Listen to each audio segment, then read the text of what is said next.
دكتور مصطفى عطر صاحب المشروع المميز اللي أتحف فيه كل المثقفين ومحافظة الغربية ساقية الدلتا، وتعريف بسيط عن الساقية وعن ما يدور داخل الساقية.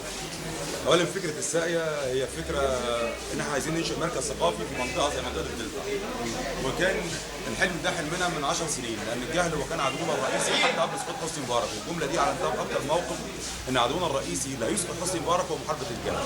فانشاناها. طب بعد الثوره اهدافها كانت مختلفه عن حلمي قبل الثوره.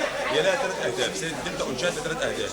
الهدف الاولاني بناء الكوادر، لان احنا لما بصينا وانا في ميدان التحرير يوم 29 يناير ان احنا محتاجين على الاقل لو احنا احتاجنا ان مراكز الشباب تبقى بالانتخاب، واصول الثقافه تبقى بالانتخاب، ورؤساء الاساتذه في الكليه بالانتخاب، وعمداء الكليه بالانتخاب، ورؤساء الجامعه بالانتخاب، والمحافظين ومجلس الشعب والمحليات ومجلس الشورى، عايزين حوالي 2 مليون كادر. طب هنجيب 2 مليون كادر منين؟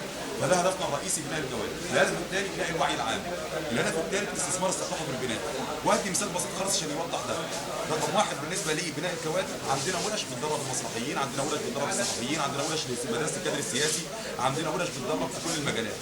الكوادر اللي بتطلع دي مثلا مدرسه الكادر السياسي تطلع تعمل بره حاجه اسمها المدرسه الشعبيه محو التنميه الوطنيه، يعني تعمل بناء، تعمل محو او بناء الوعي العام.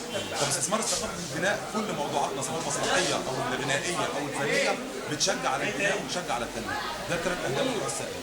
والنهارده المشروع اللي اتقدم النهارده العزف والمسرح دول برضو من ده نتاج كله من انتاج الساقيه، وكله من رباط الساقيه، وكله من تكوين الساقيه.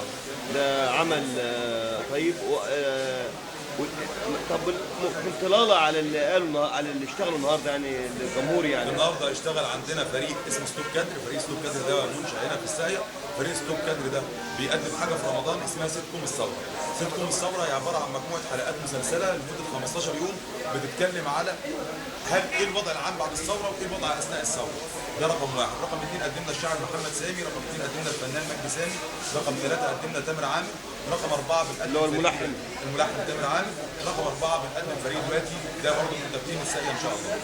شكرا يا دكتور مصطفى على هذا المجهود الطيب يعني. شكرا.